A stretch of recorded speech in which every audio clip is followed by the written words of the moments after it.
Middlecoff, we got this question. Let's address it. This came on iTunes from Philo, where he left us a 5-star review. We appreciate it. That's how you get the Haberman and Middlecoff mailbag, and asked a question in his mailbag question. He said, if I tell you Brock Purdy's ceiling is peak Derek Carr, are you confident that's enough production for the Niners to win a Super Bowl with this group? I would say that Brock did something that Derek hasn't done as well in years, is his comfortability and mobility within the pocket and not being scared of the oncoming rush is something that I would say why a lot of people have turned on Derek. And I do believe when Derek had his quote-unquote MVP season, he was very comfortable in the pocket. And that was a reason people were talking about him as a quote-unquote star quarterback. And then he shattered his ankle, and it's been very hit or miss since. So to me, his negative of feeling the rush is, that's a problem. It's hard to do that. But if you can play what Brock was bringing to the table, which is better than Derek currently, and much more like a throwback to those first couple Jack Del Rio, the good Raider teams, then you can compete to win a Super Bowl. But that is, you have to be willing, and you see this with, Mahomes is the best at it, but like Rodgers, Brady stopped doing this, and it's just, now the team wasn't as good this year, but if you're not willing to sit in the pocket and be comfortable in there when there's some chaos, it's really hard for a passing game to function beside, now Kyle calls a lot of quick screens and stuff, but non those plays, right? Anything breaking down the field. I have to have you sit in the pocket, and that's, I do think, a fair criticism of Derek is very, I would say, hit or miss with that, and it's always something that gets, wouldn't you say, emphasized in Sando's piece on Derek, that over the years is just his toughness is the wrong word, because he is a tough guy, but he's just, his willingness consistently is not always there. Yeah, I don't know if you caught this. It was Breer or Peter King that wrote that they thought Garoppolo was a better culture fit in the locker room than Derek Carr. That was the Raiders felt that way, whatever that means. But that's not exactly what the question was. The question, I do think the intent of the question is, if you took Carr's best, is that enough to win a Super Bowl with this Niners group? And I think the answer is, for me, yes, absolutely. Now, what you got to is, well, are you saying if you replaced Brock Purdy with Derek Carr, would you win a championship? Because if you replace him, Brock has proven to do some things, particularly in the postseason, that we haven't seen Derek do for extended periods of time. And I do think we have to give Derek some benefit of the doubt, the organization he played for and the coaches he played for. That said, take Derek's numbers. His best year, 28 touchdowns and 6 interceptions, way back in 2016. If I told you that was Brock's season this year, it would actually be off of his touchdown pace that he was on, because he threw 13 in basically 6 games in the regular season, if you give him the Miami game as a start, which he played that game. So his pace is the majority of it, right? Because Jimmy got hurt in the second series. So his pace is ahead of that. Now Derek's arm is better, whatever. But let's just say he falls off that pace a little. 28 and 6. I would say yes. You might be the 1 seed if Purdy is 28 and 6 next year in the NFC, right? Yeah. 63.8% was Derek's year completion that year. Brock, I think, was 67 last year. I went to his postseason log. 67 last year. The completion percentage matters a lot to the Niners.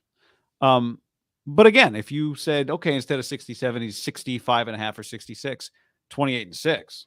I always have a hard time picking a low interception number for any quarterback. I know, 6 is so low. Because 6 is like an Aaron Rodgers, Tom Brady peak year, right? Even we go to look at some of Peyton Manning's best years, you're throwing 10, 11, 12 touchdowns, interceptions. So that interception number, if it's 28 and 10, I still think you're in pretty damn good shape. Because Jimmy had some successful years.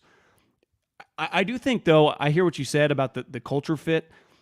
When we talk quarterback, it's weird. Like, things got weird this year with Derek. There's no way to dispute it. But in some of his good years, right, 2 years ago when they made the playoffs and they beat the Chargers, and then that second year with Del Rio when he was competing to win the MVP, his culture fit, right, was a huge reason, like beloved teammate, everyone likes him. That is a huge element to playing quarterback. If you're not going to be like, you can be a little weird if you're Aaron fucking Rodgers, but even that, like Mahomes, Allen, Herbert, I think what Trevor Lawrence is becoming, Brady forever, Peyton Manning. Like, I need that with my quarterback. If I'm going to win, like one thing the 49ers have had with Jimmy Garoppolo, very, very well liked. Very, very well liked. So it's like, and I think the Niners feel comfortable that their quarterback situation, these guys are all really well liked, Trey included, but like I feel pretty comfortable with Brock because of the way the other guys talked about him.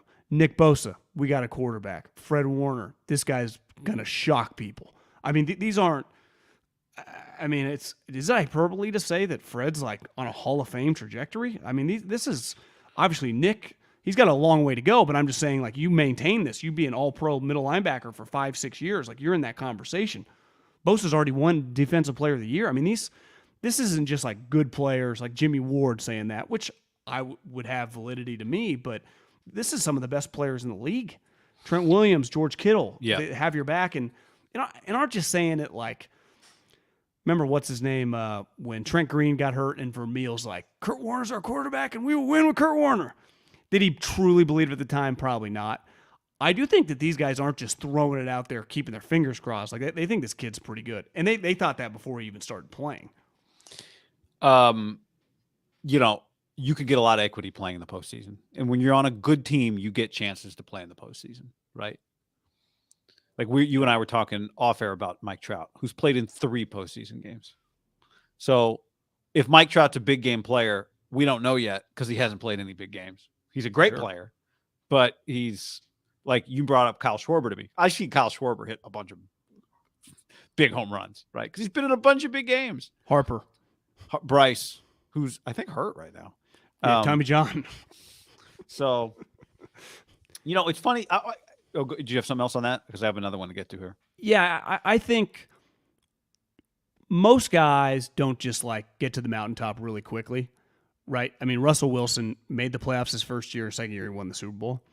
Like, Brock has adversity right now. And there is an unknown element separate from his play last year and his character of, like, physically, is he going to be able to throw come August 15th or September 15th? Like, is his arm completely healed? Like, we got a long way to go there. But if we just assume everything's going to go well, I think the 49ers, and this is not some group, I think they kind of did it last year, and they were very uncomfortable with it.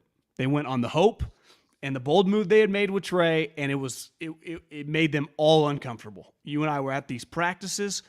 I would say by like a week into the full pads, you could just tell there was an unease, and there was an edginess to the offense, to some of the skill guys. It was an uncomfortable thing, and I think they're all pretty comfortable with Brock, because they've seen it, they know he can run it. So if he's fully healthy, which is a great unknown, I think it'll give them a level of comfort that honestly might not exist till he comes back, because Trey's working through things, coming back off an injury. Sam's right, nipping at his heels, learning the playbook.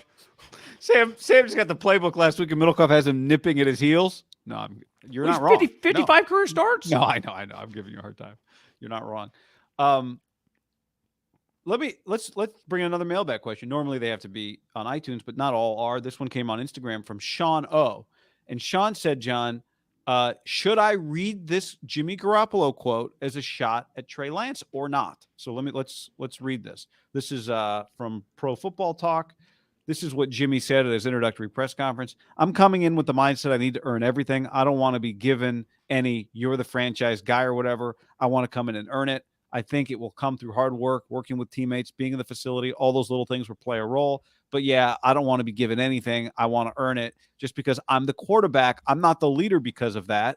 I want to be the leader because guys respect me and believe in me. I think it will happen naturally. I don't want to force anything, be inauthentic. I just want to be myself. It's done me well in the past.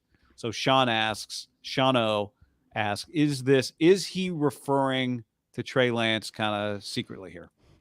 I mean, he did get a $100 million contract based on 5 games with the 49ers. So there has been a moment. Now, you could say those 5 games are more than anything Trey had done previously to get the job. I threw out when they signed Sam Darnold that this offseason is going to be healthy for him because he'll finally have to compete, which he didn't in a weird way his first 2 years. First year, he redshirted. Second year, he got handed the job. And then a lot of people, and I threw this out on Twitter, responded, well, most guys drafted really high by their second year at minimum just get handed the job. It's kind of the way it works. I started thinking it's kind of the true. Yeah, it is true. So, did you see Nick Saban, was it yesterday, about his guy that was driving 150 miles an hour with 700 grams of weed and $8 million worth of cash, or 800 or 8,000, whatever, a lot of cash. Did you think he was taking a shot at NATO's? No, I don't think he would do that. Yeah, I think he might have just been like talking shit to his own 5-star guy that he was. For people that don't know, he said something like being in the wrong place at the wrong time is not an excuse or something like that. I think this guy, I just looked him up, was a super heralded 5-star. I think he's pissed, right? I wonder if Jimmy's just more talking like, I got to reestablish myself going to a new team. Because it sure felt like those two guys liked each other.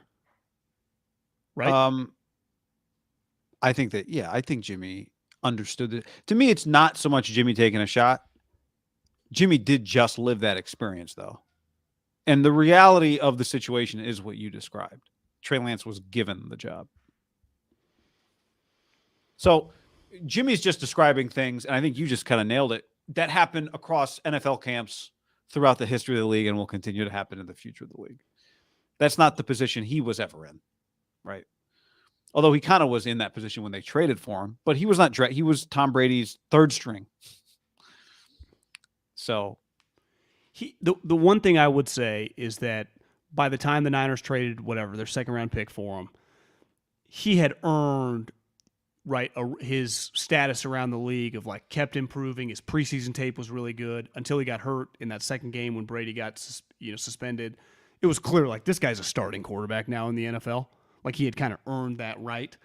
I do think part of it is he did grow up in an organization before he got to Kyle that was really all about that. And who's he going to now? I mean, a Patriot guy. So I just think he kind of speaks that language. One thing you would give Jimmy for some of his faults as a player, his quarterback verbiage in front of a press conference is pretty high level. He knows the drill. He knows what to be said. I think it's fair to say, too, it's not just words. He's kind of lived it. Mm-hmm. He just has some limitations. His knock really is more on, playing, certain throws and certain plays than, coming in out of shape or not knowing the playbook or, not being well-liked. He checks way more boxes than he doesn't. The boxes he doesn't check is he doesn't throw the ball great outside the numbers, and he's not that mobile, and he's not a great playmaker. His is really more knocks as a player. I would say, if I were to summarize Jimmy, it would be doesn't have the physical talent to make all the plays that he tries to make. Wouldn't you say, I just kind of crossed my mind, thinking about the baseball game last night, some guys, even at the highest level, they just have limitations. It's really, really hard to play quarterback. Really, really hard. And the reason that Cousins will never be a top 5 or 6 quarterback is physically he just has some limitations, right? Dak Prescott just has, his arm is just probably closer to average than it is strong. Jimmy Garoppolo's arm, is not great, but he makes up for it by having a quick release. So he kind of balances some positives and negatives, but he's just a flawed player who brings a lot to the table. It's why he's able to start. And I think it's going to be fascinating this year. If the Raiders, like they were last year, just have some flaws as a team and not that great, does Jimmy get completely exposed, or does actually he play well? I don't feel great taking a stance. I have a lot of unknown on Jimmy Garoppolo going into the season. Yeah. And that's if he's healthy, which is the biggest unknown. 100%. Then you get a bunch of unknowns after that. Next up, I'll just read. There's a lot here, so I'll just read the top. Did Kyle Shanahan, this is from Monothopolamalis. I can't read the name. Did Shanahan distrust Jimmy after losing the Super Bowl, and did he change his play calling? If he did, was he right to do so? Until the Super Bowl, the Niners made 33.4 attempts per game, threw for 247 yards, 1.5 touchdowns a game.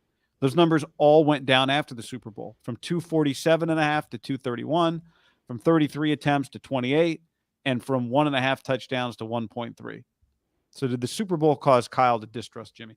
I mean, I think you could argue it started happening, if it happened that way, before the Super Bowl in the NFC Championship game that year in 2019, when Jimmy had, what, 8 pass attempts against the Minnesota Vikings. Now the game dictated that, right? Yeah, it feels like Kyle is a very early on in a game. Like, if he was a basketball player, he missed a couple shots, he just starts passing from then on out. Like, once he sniffs you, like, oh, you might not have it, which Jimmy can just actually have it, but, you know, just a series can look, I mean, honestly, like one of the worst quarterbacks you've ever seen. Kyle just coaches, I feel, independently in that game. You know, and if you look back 2021, they were way behind the 8 ball because their record, and it somewhat happened again this year.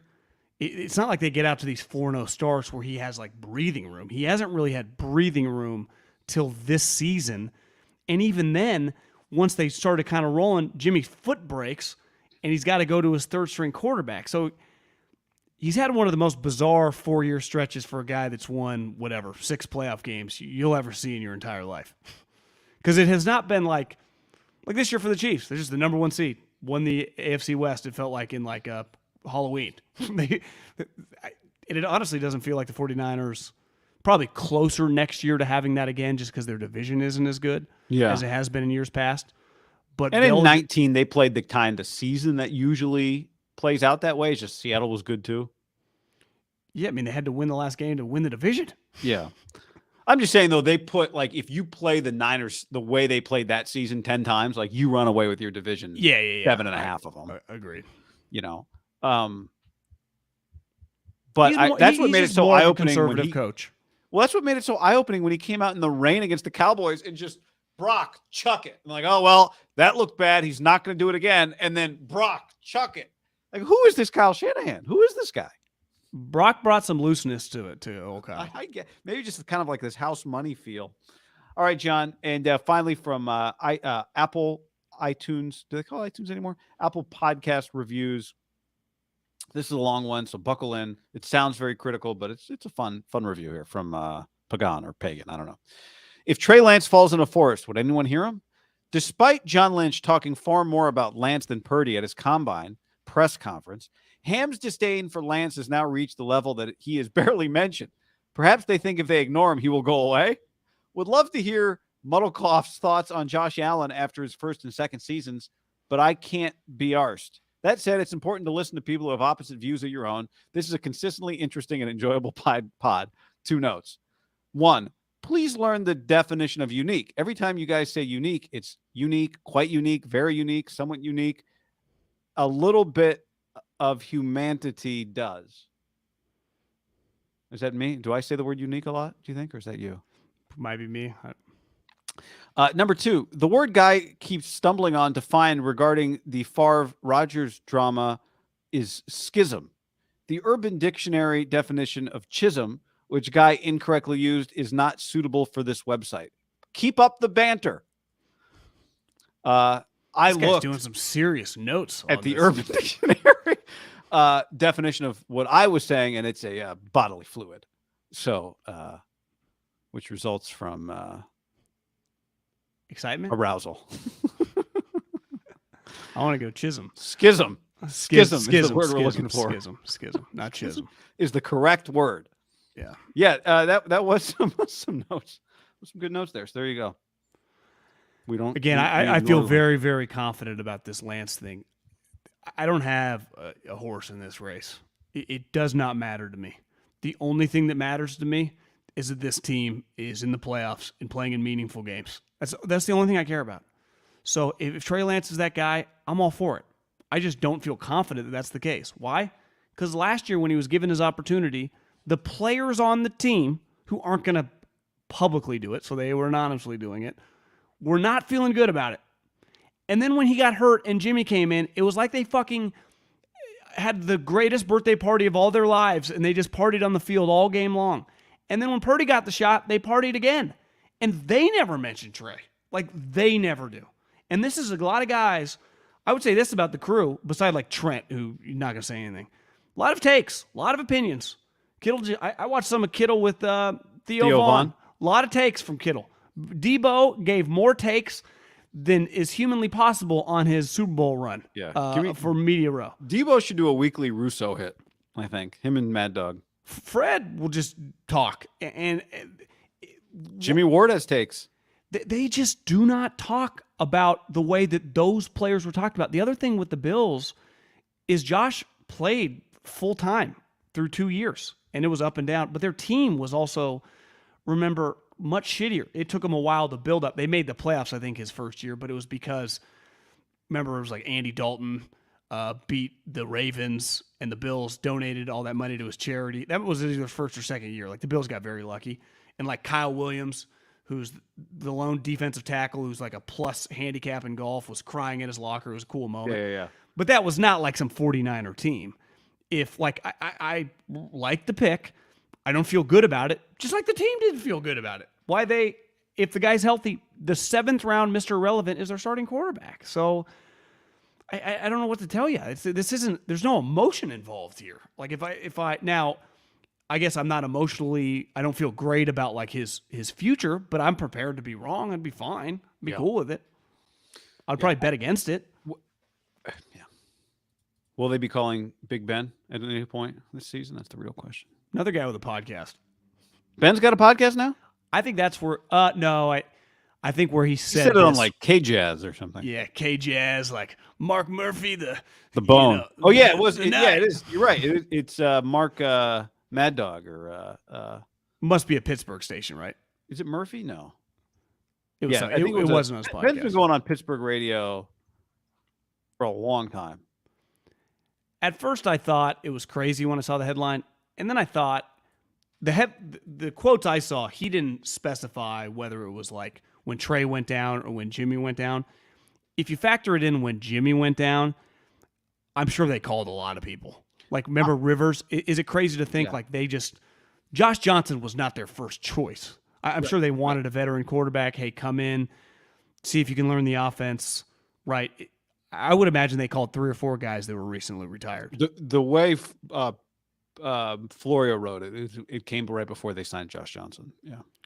So does that bring more clarity to Phillip Rivers and Ben Roethlisberger? Yeah, it doesn't necessarily mean like we call Big Ben to be the starting quarterback on the 49ers. That would have been pretty insane.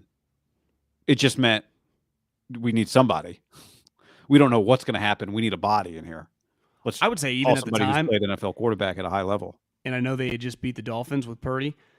I don't think they were like Kyle and John were like, oh, no, we got Mr. Relevant. He's going to take us to the playoffs. Sure, right? but you couldn't have rolled Ben out the next week.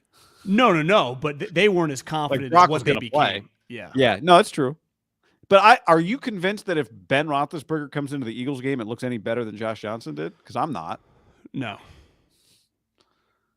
How does Ben look right? Like, what is his physical state at this moment in time? Great question. Well, Ben joins us now. Hey, Ben. No, I don't know. It's an old photo. Unfair. I think if Ben Roethlisberger wanted to do it, you would take him over Josh Johnson without hesitation. I agree with that. And by the time you get to the Eagles game, if he's been on your roster, maybe he's in, maybe it does look better than it did with Josh. But, I mean, if you told me Ben came back to play for the Steelers week 9 or week 15 last year, it could have looked really bad. For sure.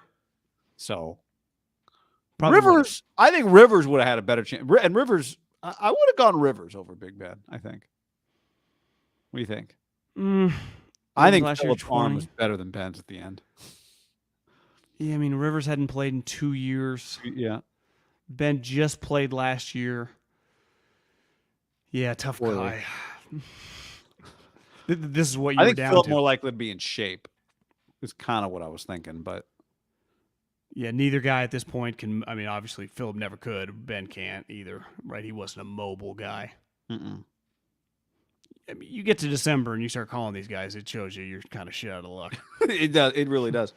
All right. Get in the Haberman and Middlekoff mailbag by going to Apple Podcast and leaving us a review. We appreciate that. Put your question in the review and we'll continue to get to those. There were a few DMs in the show today, but DMs are great. They're welcome, but they're hit or miss because they're hard to keep track of. Whereas the Apple reviews, we appreciate and they help us out, and it's easy for us to access them in terms of keeping track of them. The DMs, things get lost in the DMs. So Schism, right? You don't want a chism. Nope. All right. Thanks for hanging with us, everybody. Later.